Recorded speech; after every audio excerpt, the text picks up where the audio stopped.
Hello and welcome to Manger's Study. I am your host CJ, and this is episode 10 on Project 2025. As I am recording this is almost the 8th of August 2024, and there are just about 88 days until Election Day in 2024. Welcome back, and let's jump in to page 108 or 141 on the PDF, talking about the U.S. Army. As you will no doubt be unsurprised to learn, Project 2025 thinks that the Army is in bad shape. Really, just once I want to read something in here that says, oh, this is okay, I guess. Fine, really. We could make some adjustments, obviously, but if we don't, it'll probably be fine. Anyway, the Army isn't getting enough money, has degraded readiness and training, recruiting and retention are down, and weapons systems are old. Reforms. Rebuild the Army. Okay. But one thing we could certainly say about Project 2025 is that it's certainly ambitious in parts. The Army budget has decreased by 11% over the last 6 years or so. So obviously, Project 2025 wants to increase funding. Funding should go to modernization, training, and by increasing personnel by 50,000 people to slay the mythical dragon that is handle two major regional contingencies simultaneously. Now, to get to that 50,000 number, the Army has to do better recruiting because it missed its 2022 goal by 25%, which is impressively bad.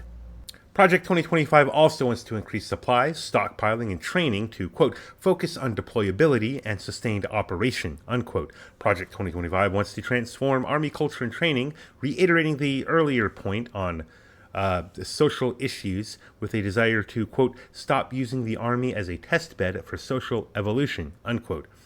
There's some other whatever kind of technical things, really, but three other things really stick out to me. First, quote, recognize that high-intensity land combat operations cannot be sustained through short-term individual or unit rotations in the style of, ellipses, the past 20 years, unquote.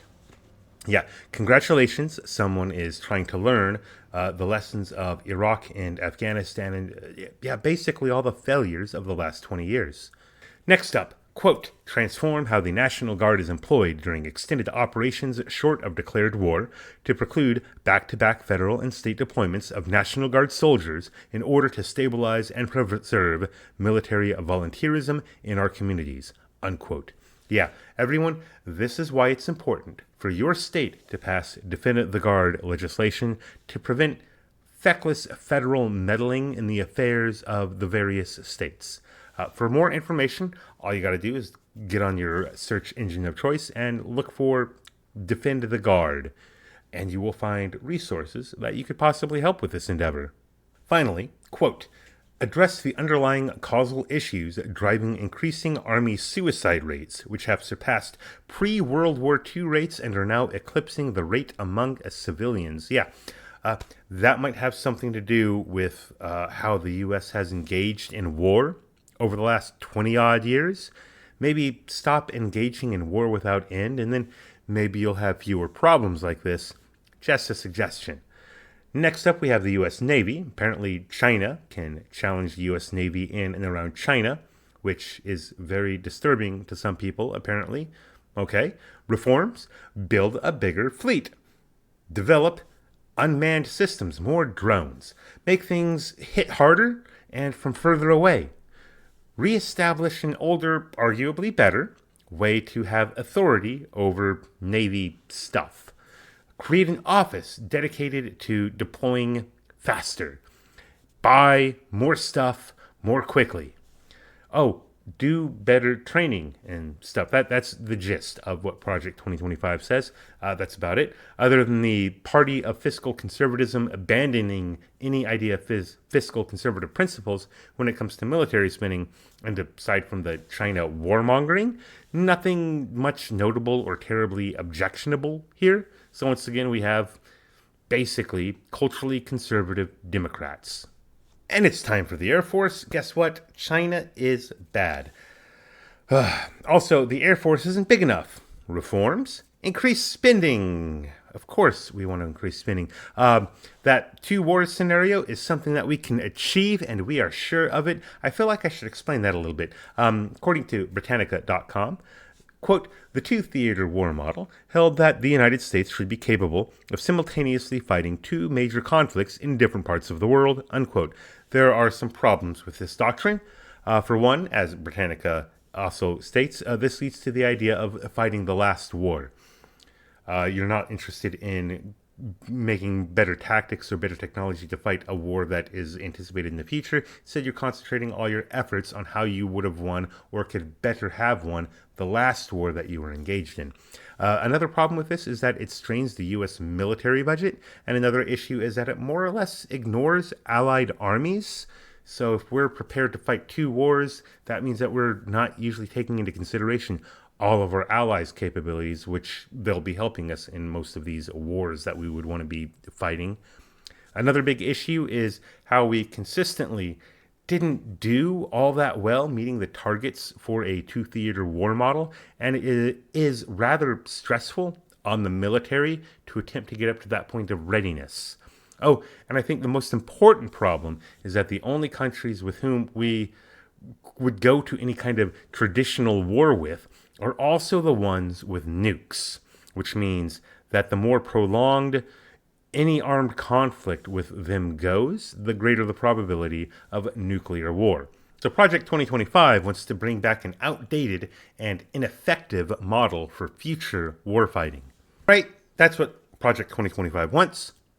Increase spending, get us to a two-war scenario footing. Also, increase F-35A procurement, because it isn't bad enough to start a boondoggle. We have to remain committed to that boondoggle. There's some more stuff about buying more stuff, whatever. Also, invest in future Air Force stuff. Again, the big problems here are with the idea that the U.S. needs to create a vastly larger military and throw money at it until it gets better. I think it's just a waste of time, money, manpower, and resources that could go to other things, but that's just one person's opinion. Next up, we have the Marine Corps. The Corps has been fighting insurgents for the last 20 years, so it is ill-equipped to fight a near-peer competitor. Probably thinking Russia or China here, although I imagine Iran isn't far off from their thoughts at the moment either. Reforms for the Marine Corps. Force Design 2030, which is a plan to transform the Marine Corps. It gets rid of the USMC law enforcement battalions, reduces the size of infantry battalions, gets rid of stuff better handled by the U.S. Army, like Abrams tanks. It develops systems for future conflicts. Force Design looks like it will also require more senior NCOs, non-commissioned officers, to be in leadership positions. Right now, it's not unusual to have an E4 in a rather high leadership position compared to other branches, where an E4 would be in a much lower position. And they wouldn't like E5s, E6s, E7s in positions comparable to what other branches look like. And also we need to make sure that the U.S. Navy gets off their butts and maintains an amphibious fleet capable of supporting the Marines. Do I have issues with Project 2025's plans here? Not necessarily. I suppose if the U.S. is going to fight in wars, I suppose it would be better to have a better warfighting force. And Force Design 2030 appears to do just that with the Marines. So honestly, speaking purely politically, not like ideologically, you know what? This Force Design 2030 seems like a pretty good plan. Maybe it should be implemented. Next up, we have the Space Force. Instead of deciding to abolish this silly military agency, Project 2025 wants to keep it. For reforms, Project 2025 wants to reverse Biden's defensive posture so that the Space Force can have more offensive capabilities. And to seek arms controls and international rules only whenever it's in the U.S.'s favor. Okay, good luck with that. Reduced classification.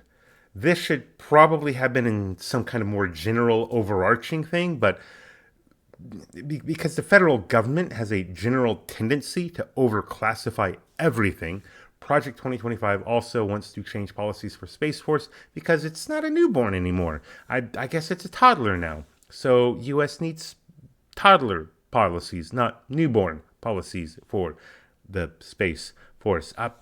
Whatever. Nothing really of note here other than keeping the Space Force around, changing it a little bit out, whatever. Next up, we have Cyber Command, U.S. Cyber Command. Cyber threats are evolving. That's something that cyber threats do. And so must Cyber Command. For reforms, properly focus Cybercom as it is suffering from mission creep and overlapping with other departments and agencies. We need to increase Cybercom effectiveness by throwing money at it, apparently. We make sure that our strategy and doctrine are rational. We need to rationalize them, including retaliatory cyber strikes. So if you do a cyber attack on us, we're going to do a cyber attack on you. I have little to add here. Protecting the U.S. from cyber attacks seems like, I suppose it's a good idea, probably.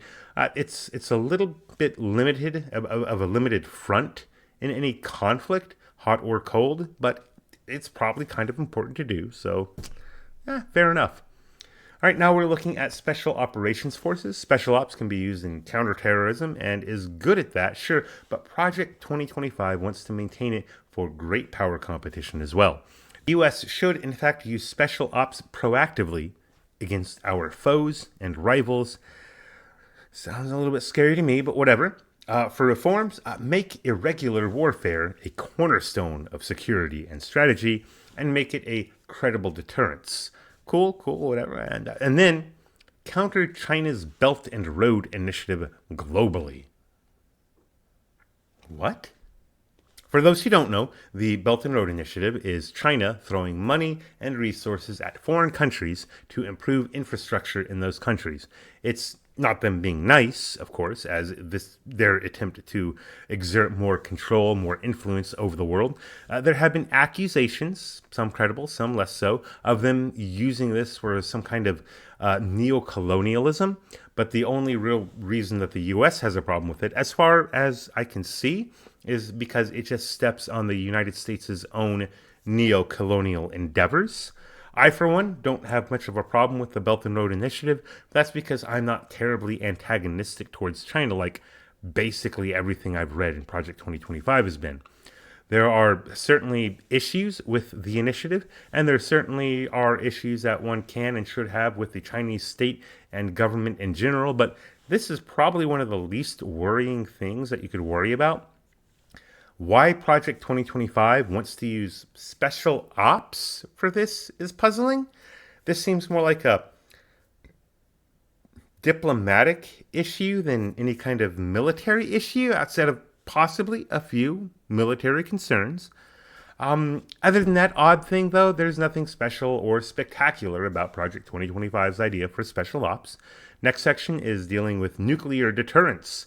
One notable bit here is how Iran is inching closer and closer to nuclear capability. According to the people who hate Iran, which includes the authors of Project 2025, Iran has been a few months away from developing a nuclear bomb for decades now. So, yeah, whenever anybody talks about how Iran's nuclear program is going to do this, or whenever anybody talks about Iran's nuclear capabilities and it's bad, so the appropriate reaction is a roll of the eyes. Reforms. Prioritize modernization. Sure, whatever. Put nukes back on ships. Okay, that's pretty much pointless, but whatever. Account for China, because China's bad. As I've said before, though, China is at worst a short to medium term threat, and I really only think it's a threat if the U.S. decides to make it a threat.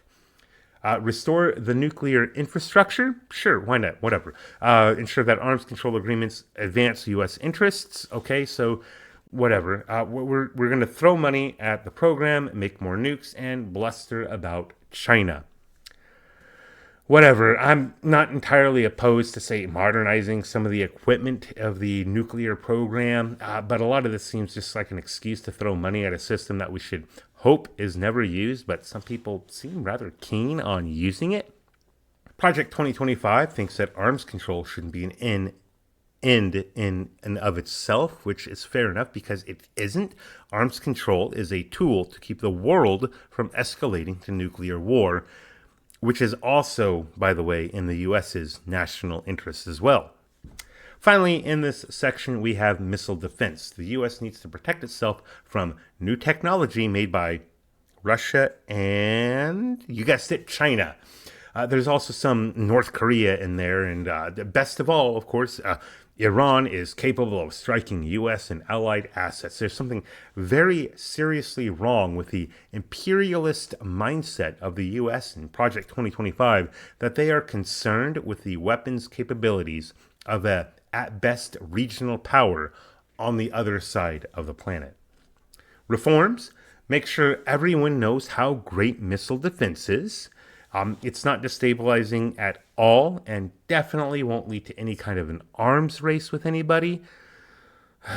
Strengthen missile defense by buying more missile defense systems. Okay, money, money, money. Make more missile defense units. Money, money, money, money, money. Change policy to consider using missile defense against China and Russia, which I'm sure won't cost an incredibly large amount of money. Right now, we're only considering using missile defense against rogue states like probably North Korea. Oh, spend more money to better tracking and interception technology. So, just money, money, money, money, money. So yeah, any diplomatic issue aside, we're looking at spending a lot of more money on missile defense and everything else. I remember one time, Congressional Representative Ocasio-Cortez said something along the lines of how Republicans only ask, where will the money come from? Or say, we don't have enough money when it comes to things like universal health care or other socialist pipe dreams like that. But Republicans never seem to utter those words whenever it comes to military spending. Broken clock, etc., etc. But she's right on target here. Project 2025's plan for the military, at least so far, has been this: spend more money on everything. Well, that's it for this chapter, section, thingy, whatever. Next up, we have the Department of Homeland Security, starting on page 133 or 166 of the PDF. I haven't looked at it yet, but hopefully it's a short chapter that ends with a conclusion. Project 2025 recommends eliminating this department. Wishful thinking, I'm sure, but hey, I am more than willing to be surprised. Until next episode, take it easy.